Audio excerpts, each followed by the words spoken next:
Hi there guys, well welcome back. We've just done 3J. We're about to do the examples which build up to 3K.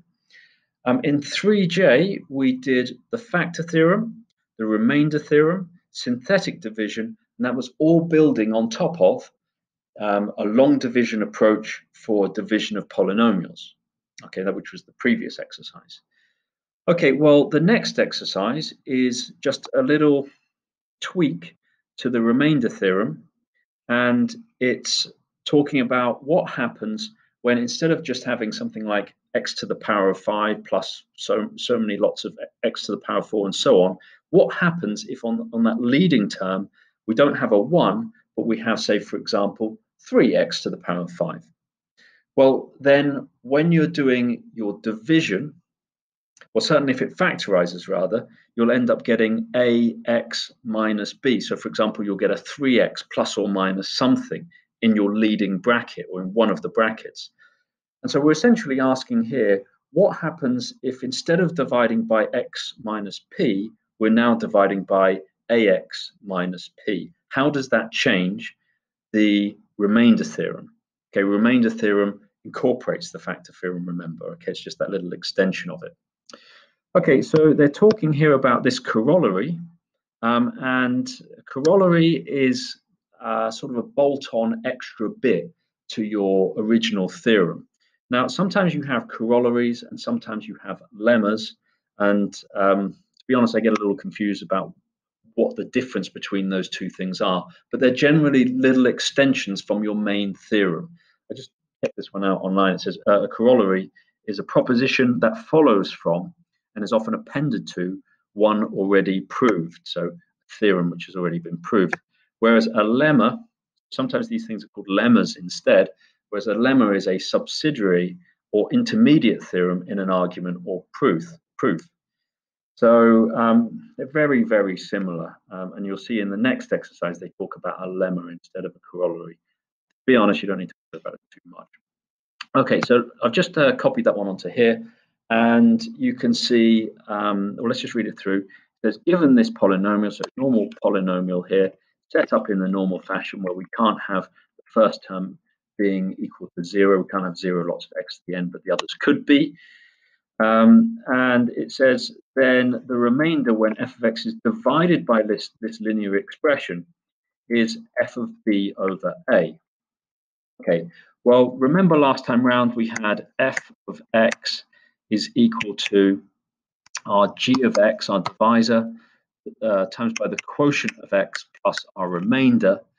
And our remainder there was not an expression in terms of x if the divisor was a linear factor, and we're dividing here by linear expressions, so it's still linear expression here as well. Okay, so in this case, instead of putting x minus p here for our divisor, or our factor that we're taking out of this here, we're putting in ax minus b times by qx. Okay, so there's still f of x, and that's still plus r. So that's what we're seeking to divide by. It's not necessarily a factor of f of x because there's a remainder here, but that's what we're seeking to divide by. Then obviously when this is equal to 0, then f of x is going to give you just your remainder again. So if we let ax minus b equal to 0, you'll see you get ax equals to b and x is equal to b over a. So meaning f of b over a equals 0 here when we substitute this in, times this thing here times q of b over a. So we're basically just left with r. Okay, so I'm restating exactly what they're talking about here. And this is our proof for this corollary in this case as well. So in the book, they say to you, the proof is left to you for as an exercise, and essentially we've just done that. Okay, well, there's an interesting little bit here beyond this. So if we just take this, statement here again, we've got this f of x is equal to ax minus b times by q of x plus r. That's the format which we're trying to obtain here. Now, it's kind of interesting that if you now take out you say f of x is equal to a, and let's take out that factor of a, so we're left with just x here, and we're left with minus b over a here. And again, that shows you why you would be substituting in b over a. And then you times that by q of x plus r. Then we can then incorporate this into this part. And that's pretty important because when we're using Horner's algorithm, okay, so when we're using Horner's algorithm, we'd normally be putting in p, right? So we'd normally be saying, let's choose, if our factor is x minus p, then we'd be choosing p to be putting in here. Now, in this case, we'd be choosing b minus a to be putting that in for f of x, so substituting in b over a. And that means to say that your quotient that you're going to get through Horner's algorithm or through the technique essentially of synthetic division, the quotient that you're going to get out is going to be multiplied by a. So, so say for example, this was, up in the next example, say for example, we were trying to see if this was a factor. Okay, so we're deliberately making this so that we can use Horner's algorithm or use that synthetic division approach by doing the same thing as before, by putting in a p into this bracket here, by putting in b over a. But when you do that, so when we get, say, for example, this form here, the quotient will then have an extra times by 3 here. So the quotient, all of those numbers that we're getting out through our algorithm, we'll have to then remember to divide all of those by a or divide by 3 in order to get back to the actual quotient, in order to get back to that form of g of x times by quotient of x plus r. Okay, well, that sounds all quite theoretical, so we really need to deal with an example in this case. So example 24.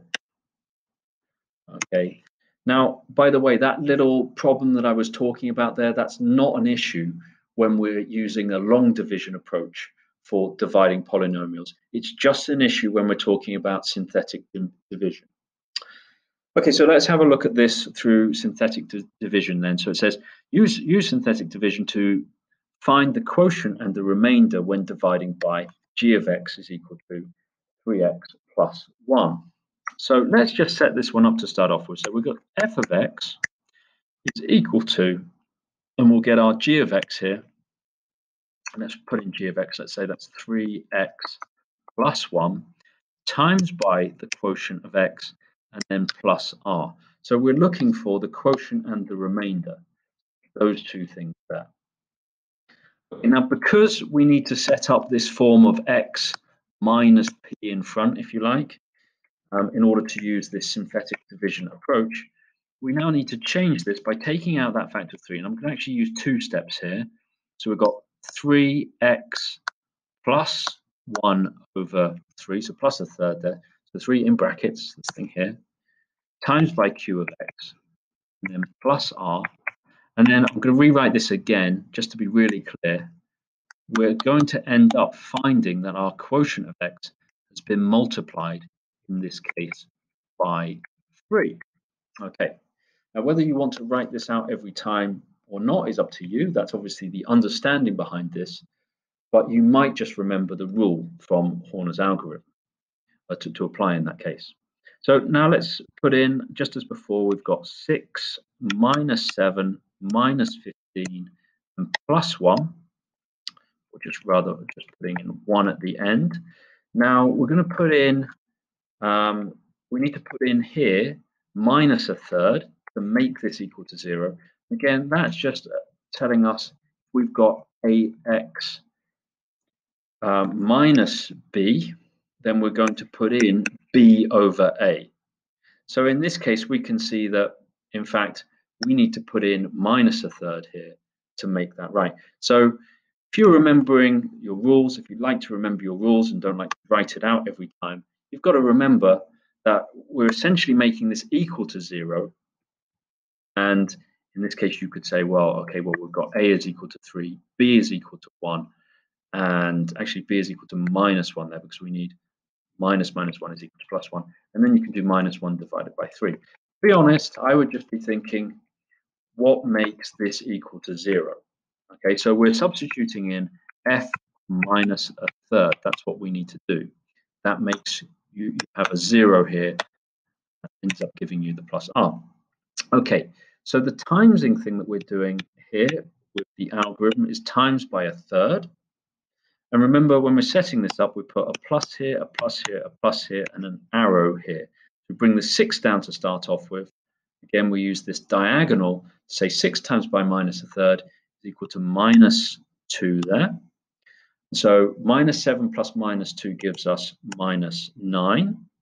And so minus a third times minus 9 gives us plus 3. And then minus 15 plus 12 is giving us our minus 12 here. And then minus a third times by minus 12 gives us 4. And so we finish off, the numbers aren't getting higher and higher this time, we finish off with 5. So 5 is our remainder in this case.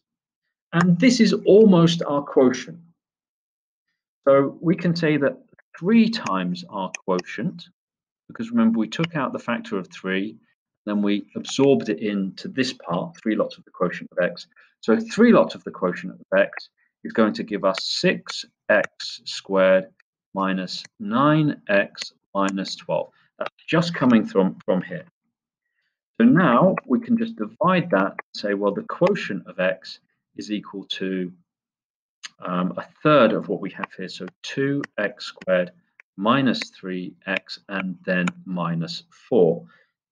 Now, although you see 2, minus 2, 3, and 4 here, these numbers, 3, 2, 3, and 4, just happen to be the same as these ones divided by 3, and that's because of this thing over at the front here. So we're not getting the quotient from this, we're getting the quotient from this divided by 3. Okay, now it says have we answered the question? It says use synthetic division to find the quotient and the remainder when we're dividing this. Well, yes, we've got the quotient, and we've also got the remainder is equal to 5. So let's just check that. We have 2, minus 3, and 4 as our coefficients. And there we go. We've got 2, minus 3, and 4 as our coefficients of x squared, x, and x to the 0, the q of x there. Okay, so we've answered the question, and they've actually put it in this form at the end. You can see their very last line is saying f of x equals q of x times by g of x being 3x plus 1, and then plus 5 on at the end. Oh, okay, right. So let's move on to the next one. Got example number 25 here. And so example number 25, sorry, that's just something that went wrong earlier. And so example 25 is when a polynomial, you go this one here, and they're putting constants in this polynomial now, is divided by x plus 2, the remainder is 3. Okay, so they're giving us more information now, telling us what the remainder is, but they're leaving us with an a in here. So let's find the value of a. Now, since this synthetic division method is pretty fast, it's going to be easier to use this than using the method of long division. So again, let's set it up. We've got 1 lot of x cubed, we've got 3 lots of x squared, we've got minus a lots of x, and we've got minus 5 at the end. Now we're dividing by x plus 2, so that means we'd want to substitute in minus 2 in order to get our 0. So we're timesing by minus 2. Remember, the way in which we set this up is to put pluses underneath, do that straight away, and bring the 1 down. The 1 just goes directly down there, and then we do our multiplication by minus 2, and we're getting plus minus 2 there, which also gives us, in this case, a 1. Times by minus 2 is going to give us minus 2 again. And so this time around, we've got minus a minus 2 when we're adding these two terms together here. And then again, we're going to times throughout by minus 2. So that's going to give us 2a plus 4. And when we put these two terms together here, we'll get 2a and then minus 1. And this is our remainder. Okay, so now we can say 2a minus 1 is equal to 3, plus the 1 onto both sides, divide by 2, and we're getting a is equal to 2. Okay, let's just check that one with the book. And there you go, you can see it's done in exactly the same way. Okay, so for example 26, I think this is the last one before 3K. So example 26. Find the remainder when the polynomial f of x equals this expression here is divided by x squared minus 1. So let's set this one up. We've got f of x is equal to our divisor x squared minus 1 times by the quotient and then plus our remainder. But we should note that the remainder always has degree 1 less than the polynomial which we're dividing by. We talked about that a couple of videos ago.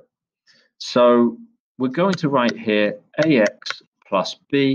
Ax plus b is your remainder there. I'm just coming up with an expression, a linear expression there, because this is a quadratic expression here. And the power of this, the leading power of this, needs to be 1 less than the leading power of this. Okay, well, you should notice as well that x squared minus 1 is the difference of two squares. So we can write x minus 1, x plus 1, q of x plus ax plus b. That's f of x. And then we've got to do a significant bit of problem solving here, because we need to think of some sort of strategy of finding out what a and b are. Remember, the question only asks for us to find the remainder. It doesn't ask us to find the quotient. In fact, given that, we're not necessarily going to use synthetic division here or the division of polynomials via long division. We might not have to use those things at all, but we probably do have to use the factor theorem or the remainder theorem.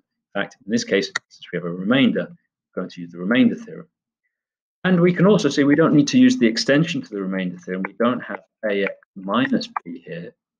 So this question could have been incorporated in previous exercise. Okay, so it's just some problem solving, and let's just think about what could happen now if we put in x is equal to 1.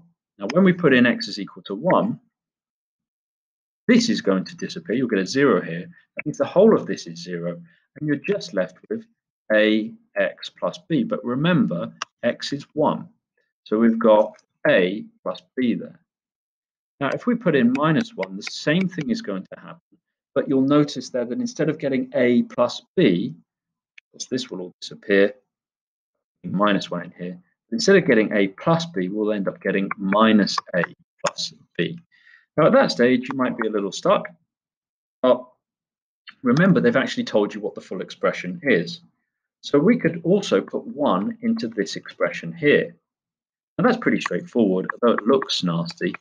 We can put 1 in here, and you can see that x to the power of 2019, 1 to the power of 2019 is just 1. So we get 3 plus 5, similarly, minus 7 times by 1, plus 4 here.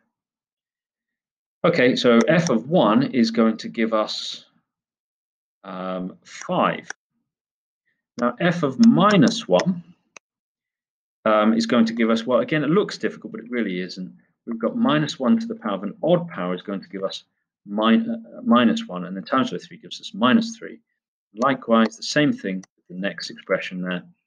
And then we've got plus 7 in this case, and then plus 4. So we're just substituting in the minus 1 into this expression here. Now, in this case, we're getting minus a plus 7 is minus 1. Minus 1 plus 3 plus 4 gives us 3. So we now can use two simultaneous equations by extending f of 1 here is equal to 5. So we'll put a plus b is equal to 5, and f of minus 1 is equal to this expression here is also equal to the 3. So we're going to put the 3 here as well. Now, they're pretty simple to solve. I might as well just do this here as well. If we add these two things together, the a and the minus a is going to cancel out. We'll end up getting 2b equal to 8. So b is equal to 4. And if b is equal to 4, then we can see that a is equal to 1. Pretty simple to solve. So in order to answer the question, we can now say that the remainder are our r of x, if you like, is equal to ax, so 1x plus b, so plus 4. That's our remainder for this question. So it's quite a nice question because it's not too complicated, but it does require some creativity and some problem solving with the theorems which you've already learned. Okay, let's just check that that's right. Phew, it's right. I don't have to go back and change anything in these videos. Done a couple of changes this time, made a couple of mistakes. Right, so 3K is next. Exercise 3K, you've got 10 questions there. Obviously get as much practice as you possibly can. We're back to complex numbers next, discussing the fundamental theorem of algebra, which we mentioned way back when, earlier in the unit, and we're finally getting onto it now, coming on to 3K, exercise after that of 3L. Okay, thanks for listening, and I'll see you next time.